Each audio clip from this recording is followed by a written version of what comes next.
What's up, guys? Sub-Zero here, back for another VOD review. Today, we have to do a Relic VOD review because get ready for this grand reveal when I move my head. Look at this score line, man. I have never seen anything like this. I thought for a second, I saw this in a tweet, and I thought for a second that these were Aushin's Ascent score lines, because Frodan had like a meme tweet where he was like, I'm going to show you guys how I go top 2 every single game. I just play Aushin's Ascent because it only shows you top 2. But no, these, if you pause here, if you don't believe me, pull up this guy's lol chest. I mean, look at that graph, man. 1530 yesterday, 1900 LP, and that might not seem like a lot. You're like, oh, he only climbed like 350-ish LP, but this is very, very high elo. LP is very, very hard to come by when you're this high elo, and I mean, it's just because he's going first almost every single game. I mean, this past 20 is disgusting. Just a 6th, 5th, 5th in here, 13 wins.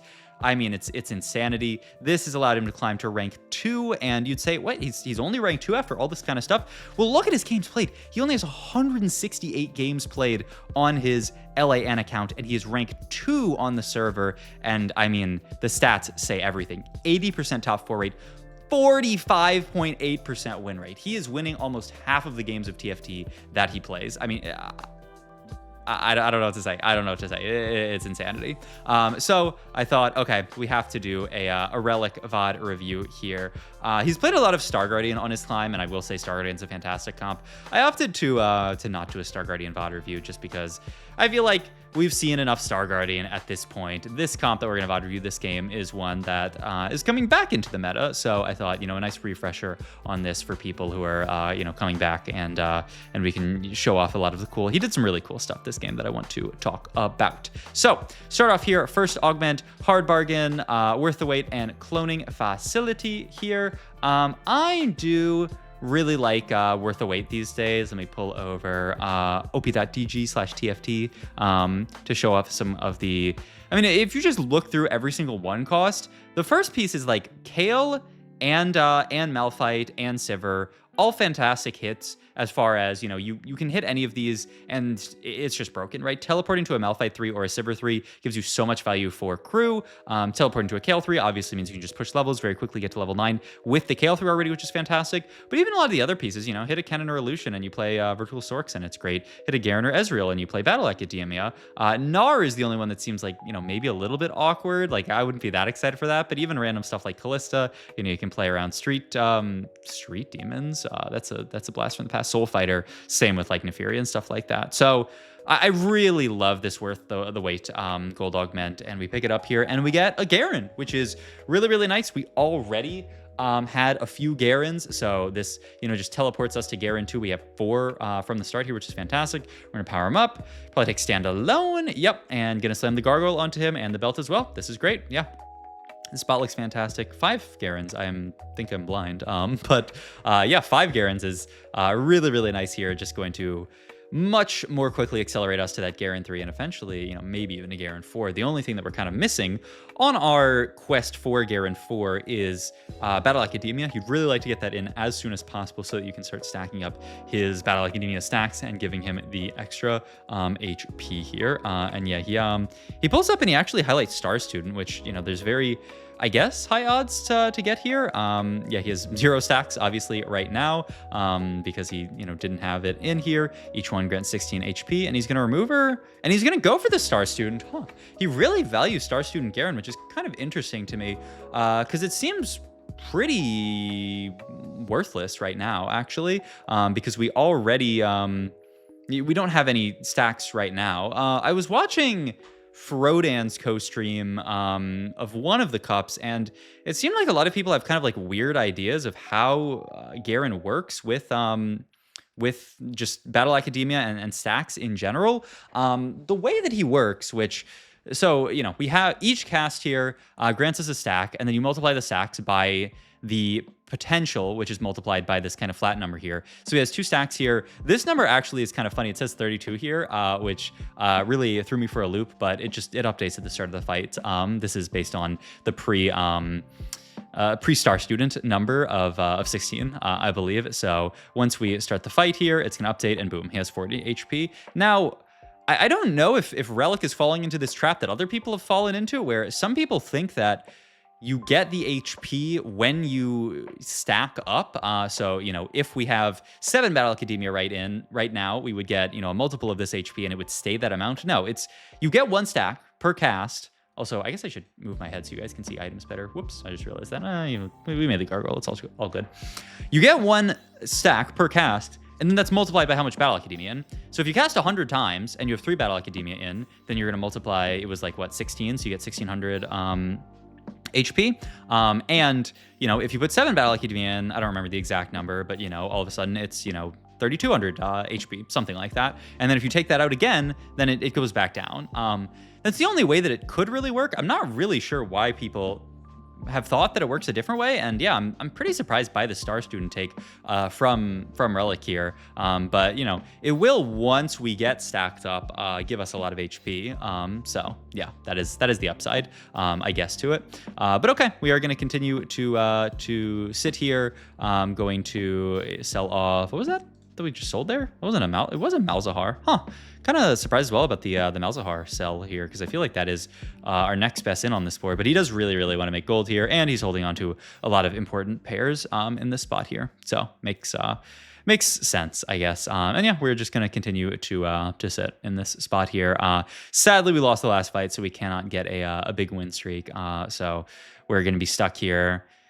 Not full win streak, but the upside is we are about to be Garen 3, which is a very, very quick Garen 3, just because we started the game with so many. So that is going to put us into a really, really nice spot for stacking up the Garen. You know, the longer of fights that you can play for, it's why Innervating Locket is so good on Garen, the better. You know, you hopefully get 1 trillion stacks onto this Garen and just make him a monster. And especially when you're guaranteed Garen 3 and maybe eventually Garen 4, you'll feel good here. So 10 stacks, 160. It's multiplying it by that initial 16, which is interesting. But then it should update here and then give him 200.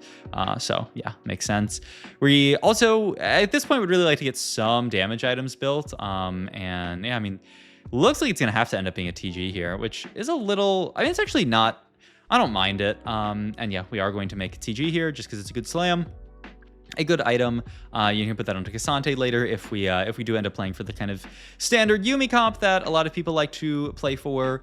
She's back now. They have rebuffed Yuumi up a lot. Yeah, let's look at the Garen number just you know, for sanity check, I guess. But yeah, 22 times 11, 242. That's probably a correct number. So yeah, he's continuing to stack up the Garen. I mean, an extra 200 HP is fantastic. Now the funny thing is, when we remove Star Student, we are going to lose that HP.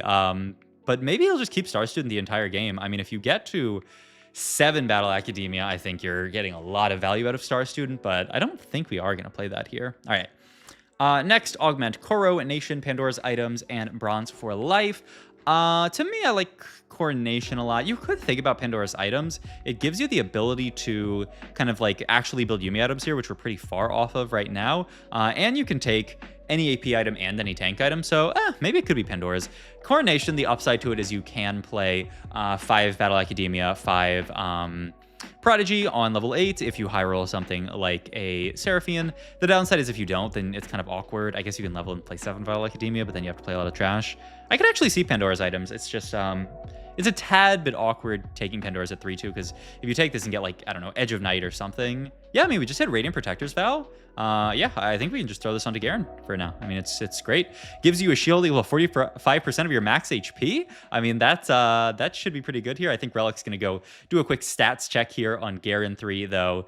It's going to be a little bit hard because there's going to be hero augment stats for Garen as well. Oh, speaking of hero augments, actually, did anyone see this tweet? It was a tweet from Kim, who has a lot of like really good like data takes and things like that. And if you look at the statistics, it almost looks like Riot stealthily removed, or not removed, but decreased the odds of hitting hero augments. If you look at just like, if you put like Vi 3 with an IE into Planner or into like an Explorer, last patch and then this patch, the play rate of IE goes down like by half or something like that. It's kind of weird where it does look like they stealthily decrease the odds of hitting hero augments. I guess, I mean, maybe because a lot of people were complaining, but it's weird that that's one of those changes where, I mean, if that is a real change, it's not something that was documented anywhere by Riot, which, I mean, there are a lot of things going up above TFT that you know, not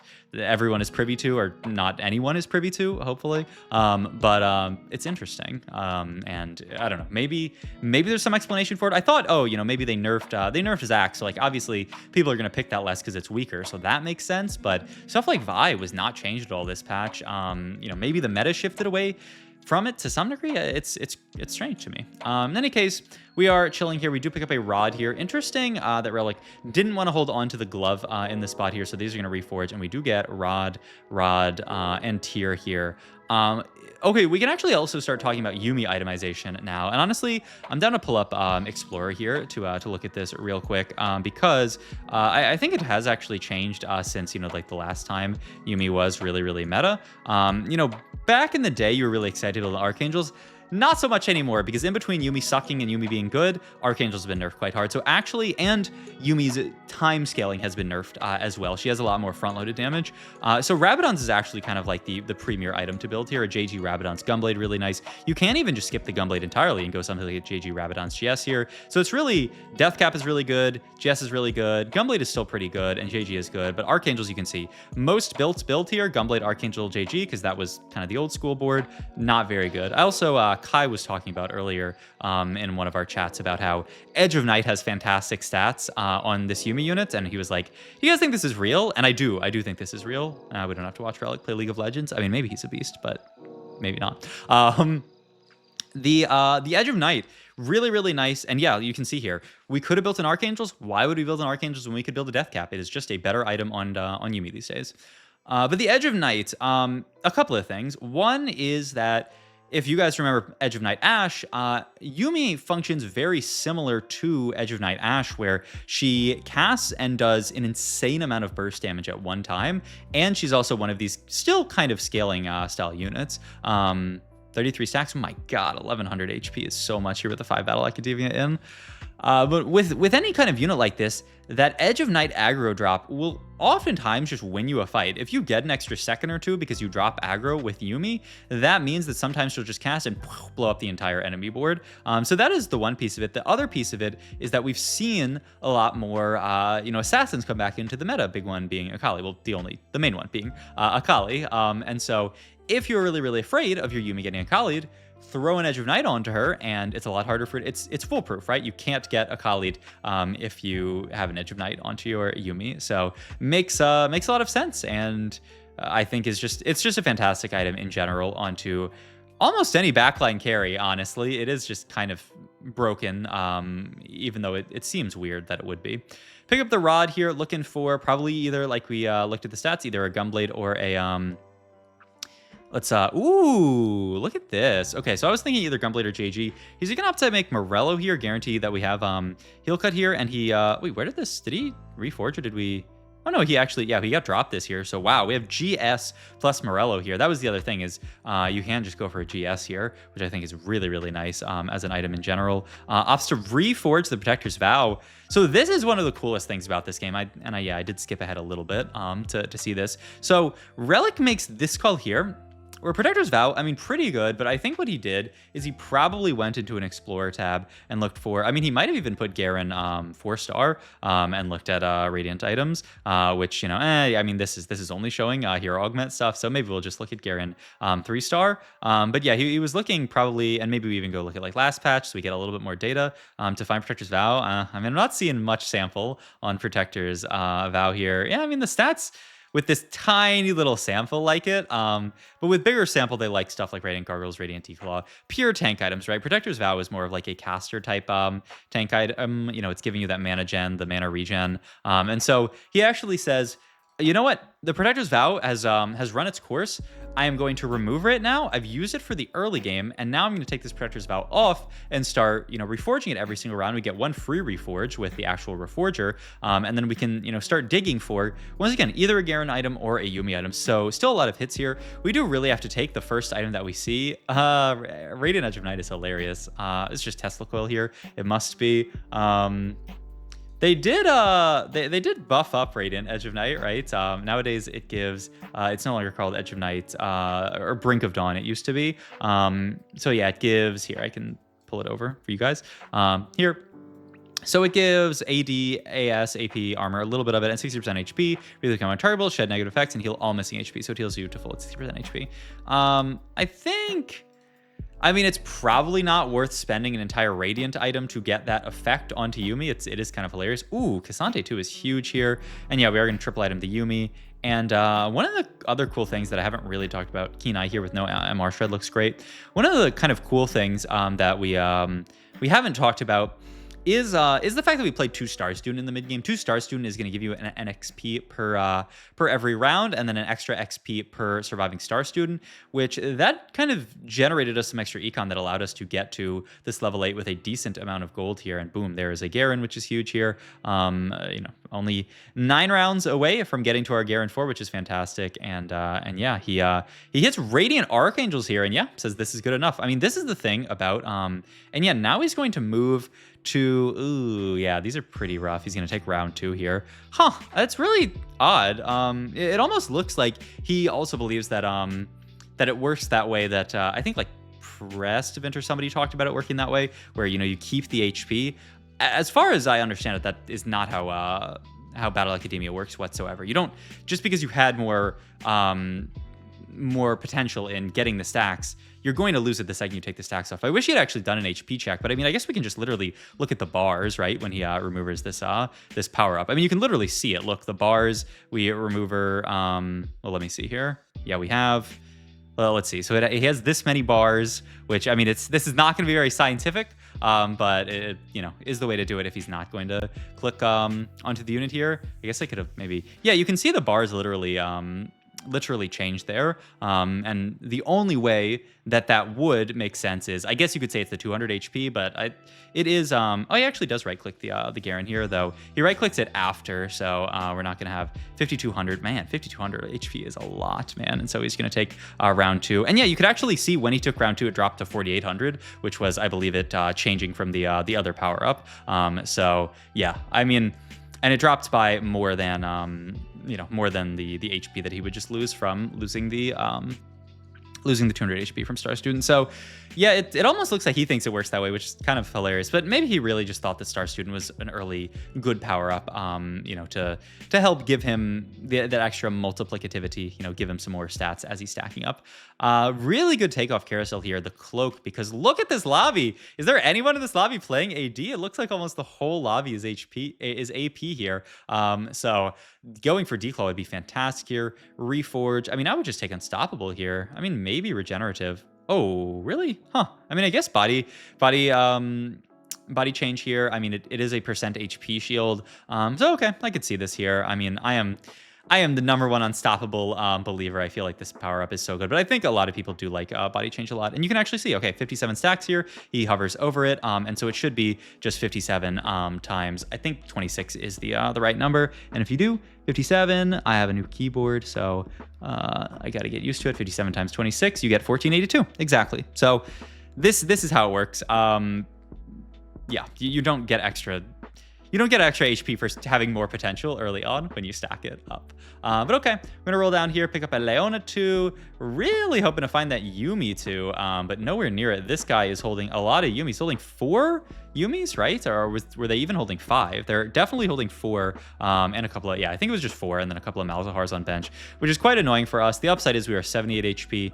Win streaking for now, though. Eventually the Yuumi is going to, fall off of just being a Yuumi 1. That is gonna, not forever going to be able to carry us. But for now, it will be. And the upside is we are rapidly approaching Garen the 4th.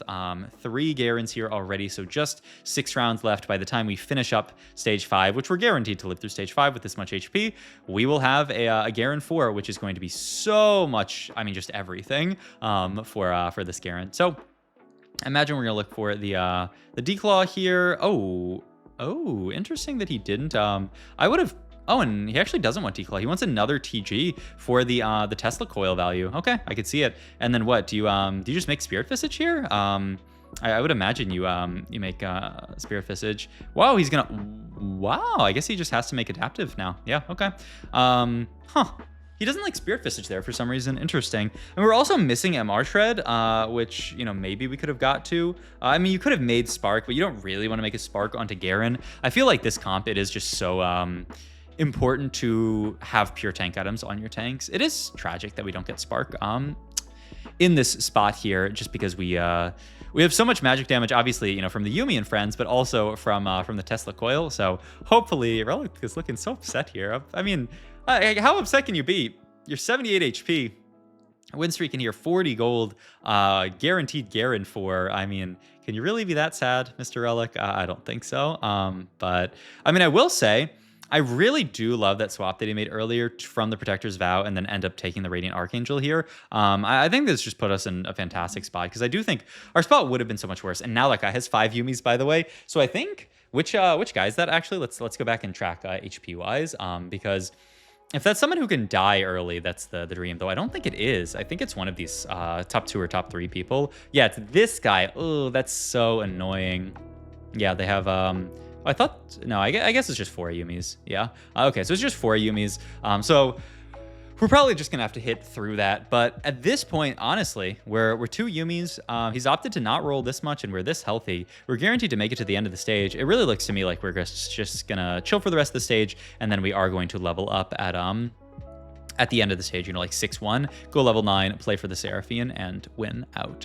And speaking of Seraphines, that is a Seraphine with an Ionic Spark onto it, which would be so nice. The only funny thing is we would then, you know, we don't really... Oh, wow. He opted to take Declaw here over the Spark. I mean, this is what we were... So, this is kind of odd to me. I mean, okay. I guess it makes sense from the perspective of our first priority was getting the TG, because it's going to be another Tesla Coil proc, which is huge. And then our second priority was getting the Declaw. And then our third priority is getting some form of MR Shred onto the board. It's not, you know, the end of the world. I guess Syndra gives a little bit of MR Shred, Pog. But yeah, I mean, the Declaw I do think is fantastic here. It's such an AP heavy lobby in general. I mean, with this world where Ashe is no longer really a comp, you know, Samira is also kind of a more niche line than other stuff. I mean, AP is just so... I mean, you have Kale, you have Kog'Maw, you have Yuumi, you have, you know, Karma, you have Ryze. It's just... there's so many lines you can play that are AP. Declaw, I feel like, is just really, really nice in all of these matchups, especially onto a huge Garen with so much HP. The healing from just everything from Declaw is going to be so nice onto your board. So it makes a lot of sense here. We do lock in our top 4 here, and we're also locking in our Garen 4 here at 5-7. Man, those early Garens were so instrumental to us getting here. And yeah, 88 stacks. Actually, yeah, what's his HP number at 4-star? Just for 7,500 HP, 2288 HP from the 88 stacks. I mean, this bot looks pretty good. It looks pretty good, I will say. So this is the world's biggest Garen, and those little HP bars are just so tiny at this point. All right, I would still really love a Void Staff here. We're going to push 9 here, roll down for hopefully 1 Seraphine. We find a Zyra too. Yeah, I opted to not even pick it up, which Flex TFT enjoyers, I guess, will be mad. I guess you just, yeah, you opt to move TG over here and throw a tank item onto the Leona. I think this is great. I mean, Seraphine can kind of use whatever, and Steadfast Heart is a good enough tank item onto the Leona here. We don't get our Yuumi Jarvan, which is really big in this matchup, and the Yuumi is just blowing through everybody here. Top 3 locked in at this point. Ooh, we even pick up a Mouse too, and a Seraphine too. My God. And we even have a Void Staff on... Man, Void Staff red buff on this Cassante. If only we had like removers. If only we had a golden remover here. That's the dream, and then we can just swap items around and have Void Staff red buff on Malice. But sadly, doesn't exist. We rotate into probably the other strongest board here, which is this super Kog'Maw reroll with a Radiant Guinsoo's. I think we should be fine. Yeah, the Garen is just too tanky in this spot, and the Tesla Coil is too much damage. I mean, I think Relic just played a fantastic game this game. I mean, I think a lot of the interesting stuff to navigate was stuff like itemization and power-ups as well. I mean, we've stayed on Keen Eye this entire game for Yuumi because we never got to MR Shred. So why would we pull anything? I mean, 45% MR ignore on a unit where we have no MR Shred is going to be really, really big against stuff, especially, you know, like this big old Nico with all this armor MR. This is just fantastic versus her. So yeah, it makes a lot of sense and is allowing us to just blow people up. I also really like the Archangel's take because I think some people be like, oh, Archangels. I mean, I just talked about how bad Archangels is on Yuumi. So I think there would be some people who would be like, Ooh, should I not take Radiant Archangels? Yuck. You can't. At that late into the game, you can't just keep Reforging forever. So he took a good enough item, and I mean, he was able to win with it. So really, really fun game from Relic. Hope you guys enjoyed this video. As always, if you did, please like, comment, and subscribe. Check out my Twitch for Metafy. All my links down below, and I'll see you guys in the next video. Thanks for watching, as always.